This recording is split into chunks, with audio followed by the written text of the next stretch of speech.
Vamos passar a palavra ao Dr. Antônio César Bezide Carvalho, que dará continuidade ao tema. Lembrando que, após a exposição do último painelista, nós já estaremos recebendo as perguntas que serão colhidas pelas nossas moças no auditório. Com a palavra, o Dr. Antônio César Bezide. Diante da mesa, os congressistas, a doutora Marlene, ela já fez uma apreciação médica básica a respeito da questão AIDS e também já antecipou uma oportuna consideração doutrinária. Na verdade, nós entraremos com mais alguma reflexão em torno da visão espírita sobre a AIDS. A nossa doutrina, que é riquíssima de conhecimentos, de esclarecimentos a respeito da relação entre o mundo espiritual e o material, fica, portanto, extremamente importante nós raciocinarmos dentro desse diapasão para também nos situarmos perante a problemática da AIDS. Pediríamos então que iniciasse a projeção. Nós estamos assistindo há cerca de 10 anos o aparecimento da AIDS no mundo e em nosso país.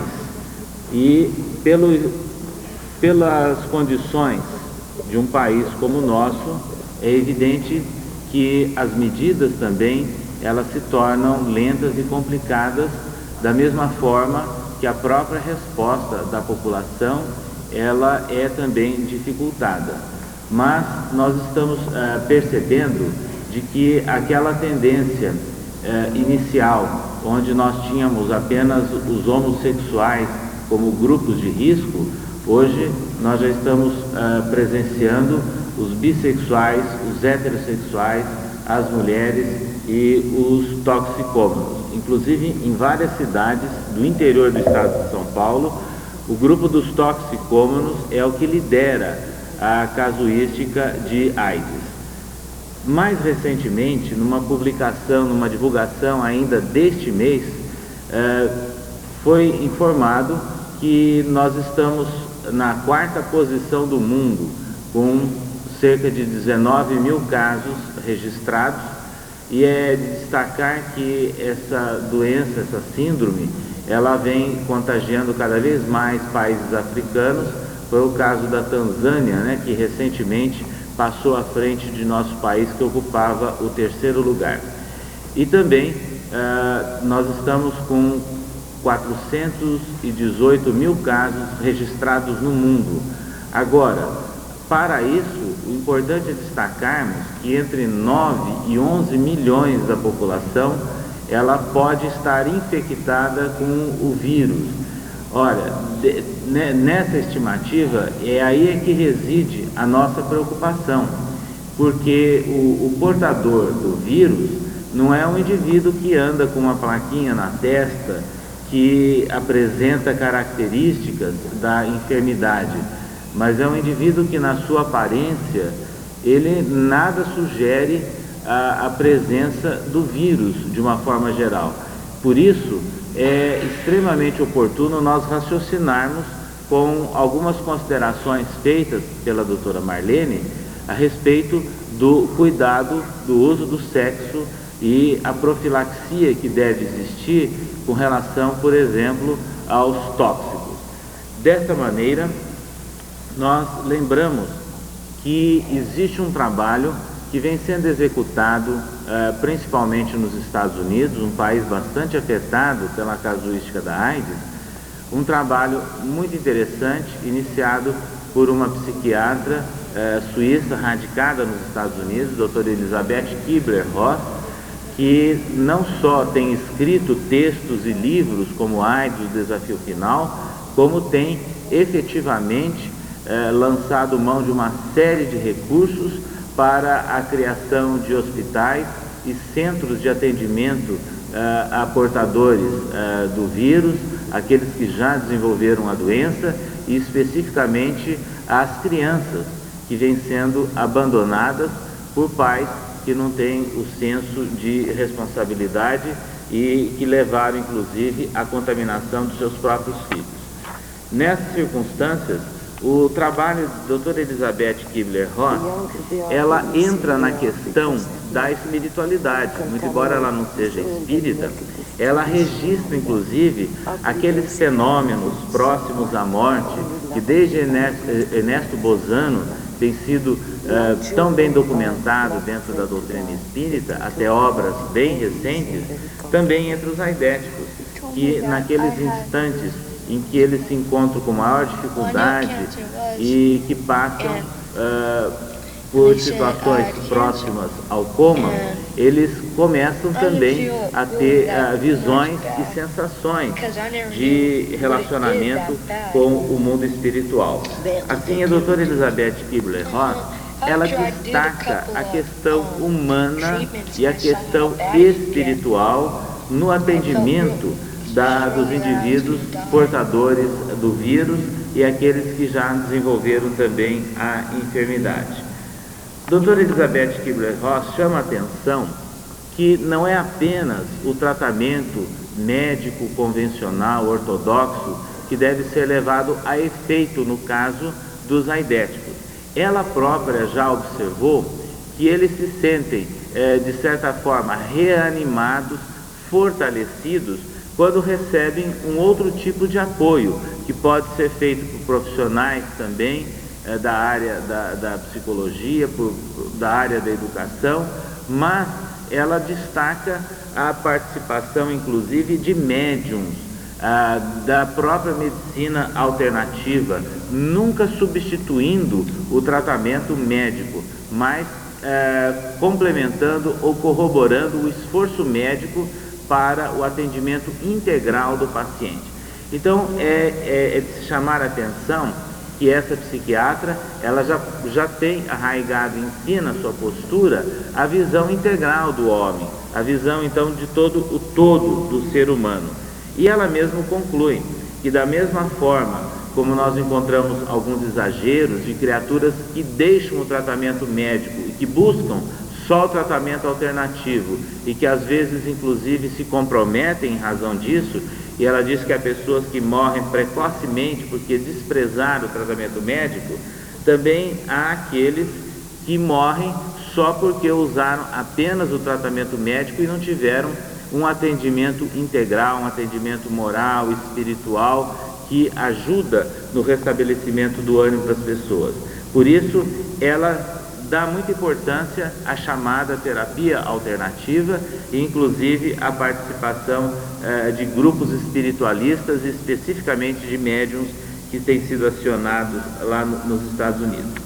Bom, face a esse trabalho, onde nós verificamos que a sensação entre os aidéticos, como em todos os pacientes terminais, de entrada num novo mundo, num portal de uma nova dimensão, e que começam a pressentir a existência de um mundo espiritual, é algo que nós temos como espíritas que chamar a atenção, porque é aí que a doutrina espírita deve ser acionada, porque ela é detentora da certeza da imortalidade da alma, e nessas circunstâncias é que vamos raciocinar em torno então das reações que pacientes apresentam.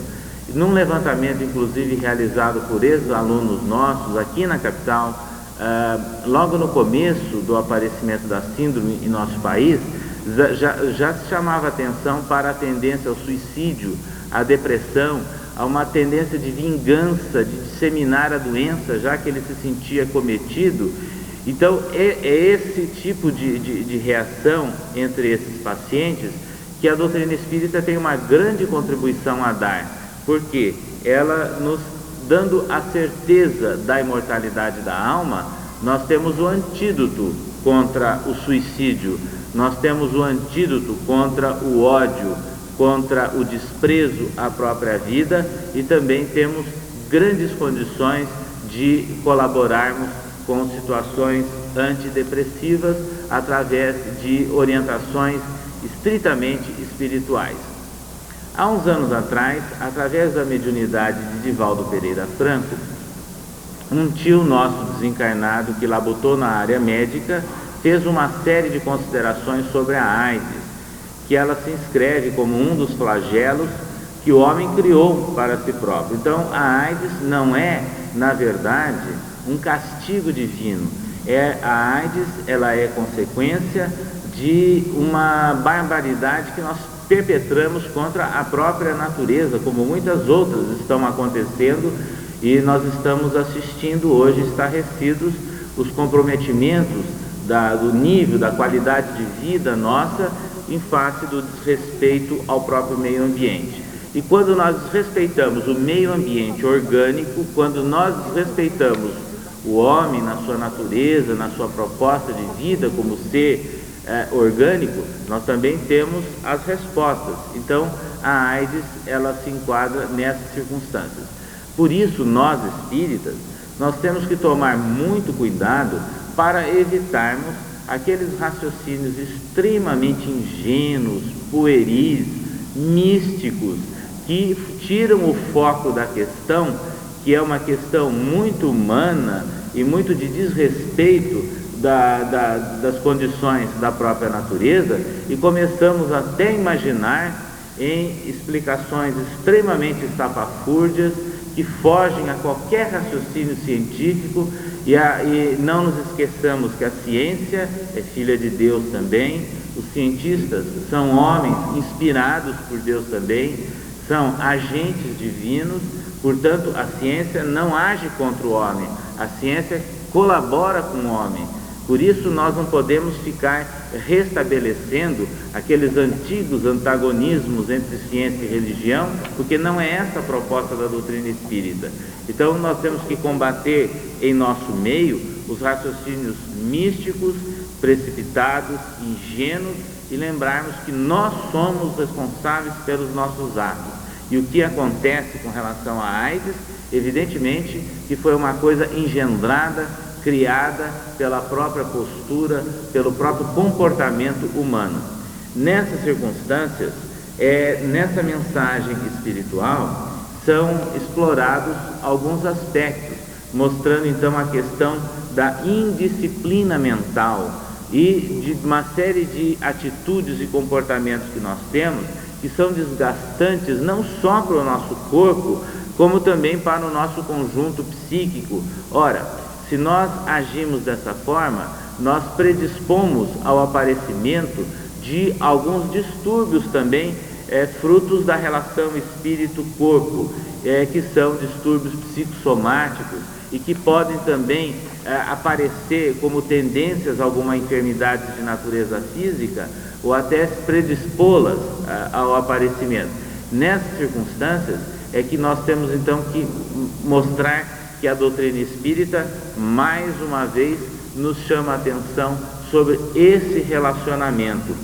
Se nós temos um corpo, se nós temos um organismo que é também de origem divina, lembremos com André Luiz que o corpo é o primeiro e o maior empréstimo que nós recebemos de Deus. Não é pelo fato de nós cultuarmos o espiritualismo, não é pelo fato de que nós temos a certeza da imortalidade da alma e da comunicabilidade dos espíritos, e por isso nós somos espíritas, é que nós vamos dizer que o corpo nada vale, que o importante é o espírito. Não, o corpo é a condição sine qua non para a ação do espírito, para a evolução do espírito.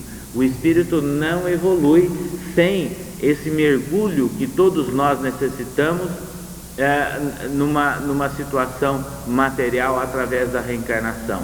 Portanto, cumpre-nos zelar pelo corpo E quando o corpo apresenta, através da dor, aqueles sinaizinhos de alarme que algo não está funcionando bem, é importante buscarmos sim o tratamento adequado, buscarmos o caminho correto para prezarmos, zelarmos pelo corpo, lembrando que nós necessitamos dele para as nossas ações, também de natureza espiritual.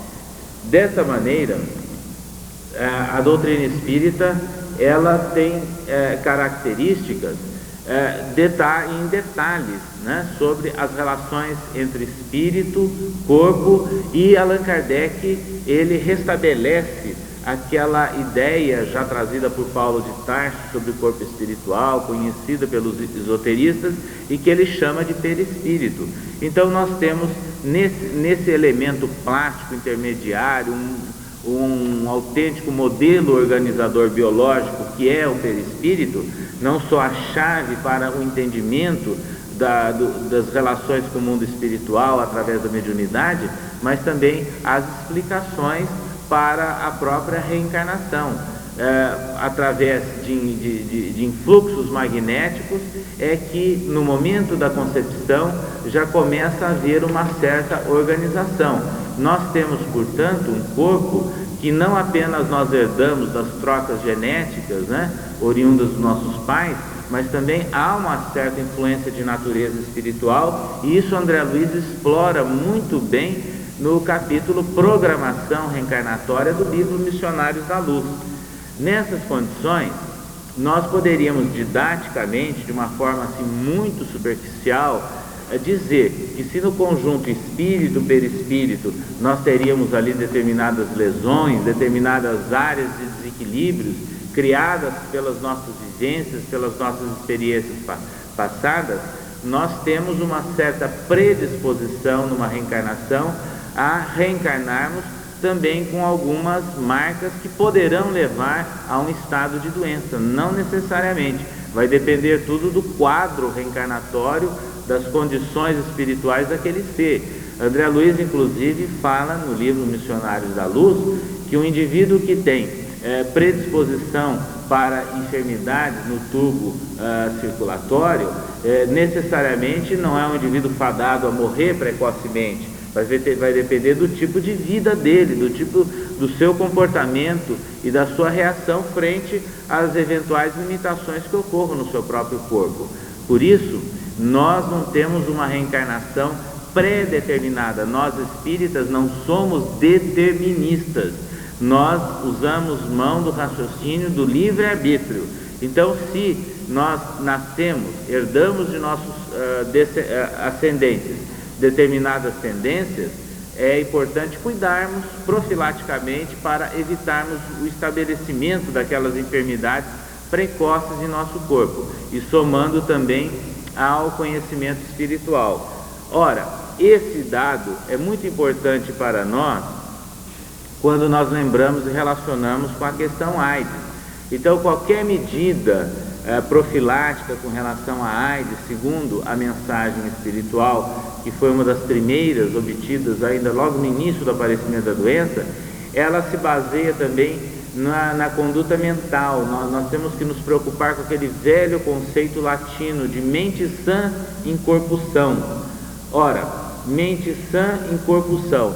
Nós prezamos o corpo do ponto de vista material, mas a doutrina espírita nos dá inúmeros esclarecimentos e orientação para a nossa saúde mental, que é indispensável. Nós somos, portanto, seres espirituais e imortais. Nós somos comparáveis às lagartas quando encarnados, dentro de uma questão trazida por Kardec no Livro dos Espíritos. Passamos pelo momento de uma inércia do casulo e nos libertamos na forma de uma borboleta. É essa imagem da imortalidade ampla, de um mundo dinâmico, abrangente, de uma nova dimensão, é que nós temos que cultuar, porque a nossa reencarnação, segundo André Luiz, é o meio, a educação divina é o fim.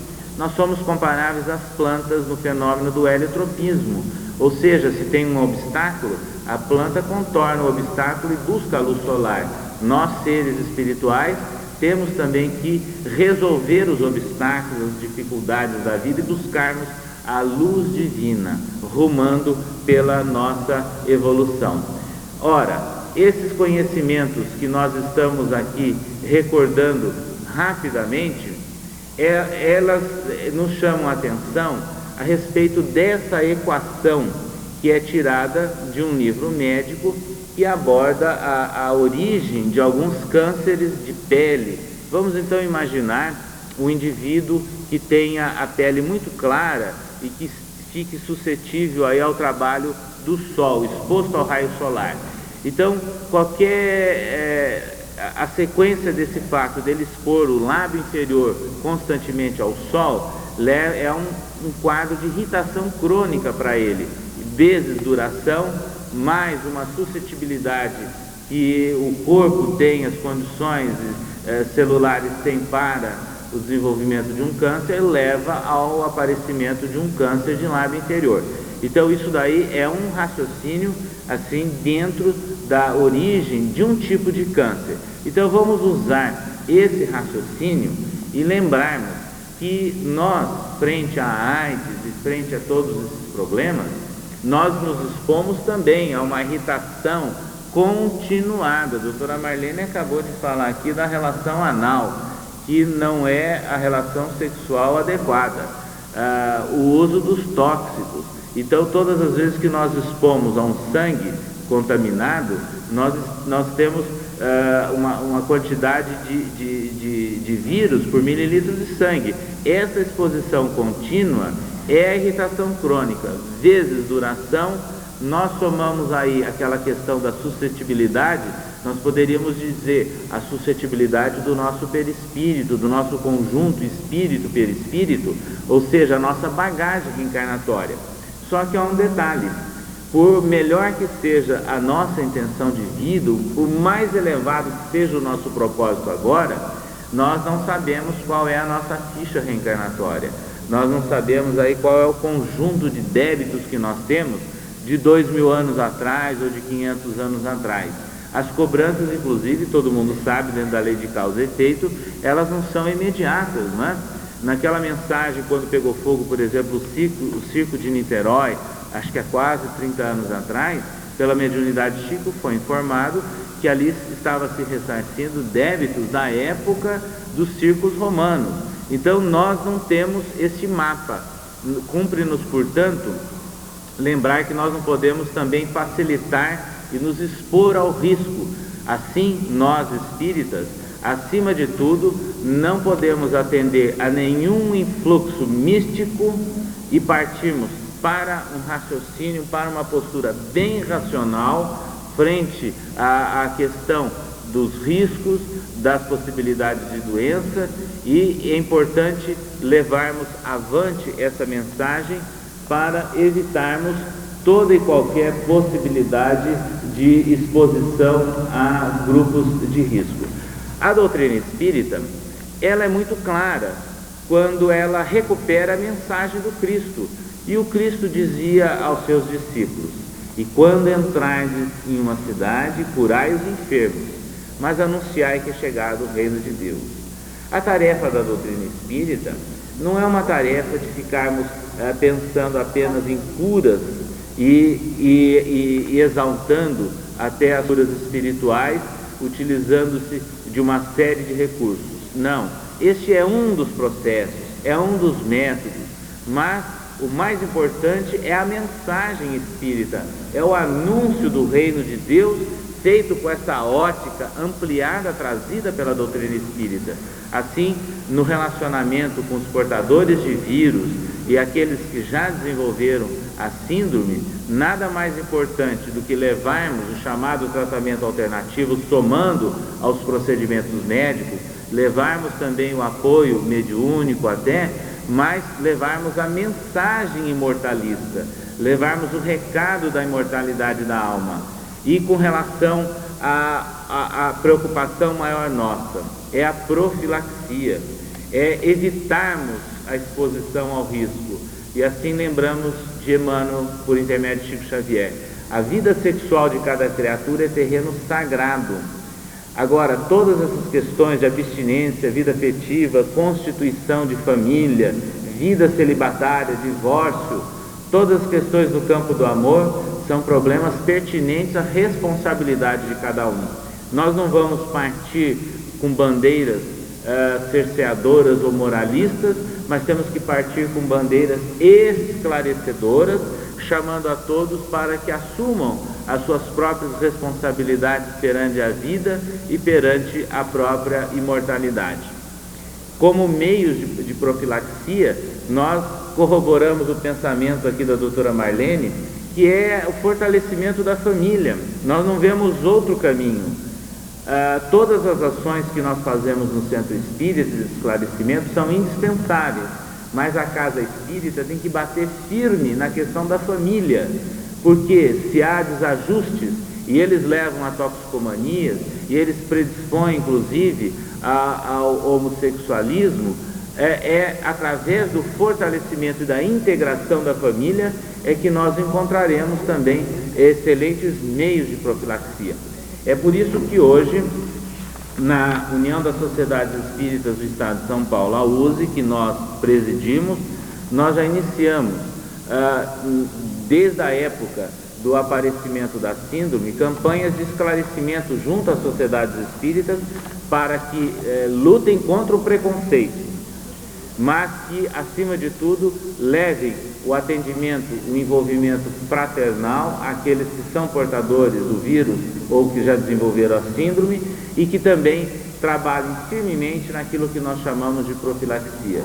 Hoje, a nossa preocupação é a disseminação de cursos, seminários, simpósios, que falem sobre as questões familiares atuais, que levem a mensagem espírita para o mundo que nós estamos vivendo, sem que fiquemos, movimento espírita, distanciado das discussões e dos problemas que nós estamos atravessando do mundo.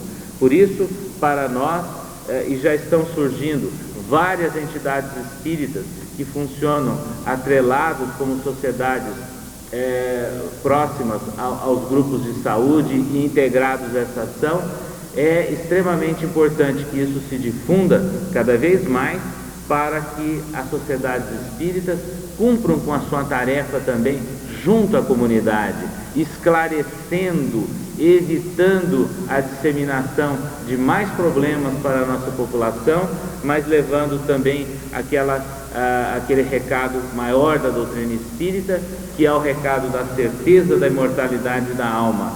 Razão, então, para fortalecermos todas as campanhas profiláticas que fortaleçam e respeitem o nosso organismo e que também nos dê responsabilidade perante a vida imortal e possamos, dessa maneira, entendermos melhor as questões de família, de sexo e de tóxicos dentro do diapasão extremamente abrangente de esclarecimento trazido pela doutrina espírita. A todos, então, nosso obrigado.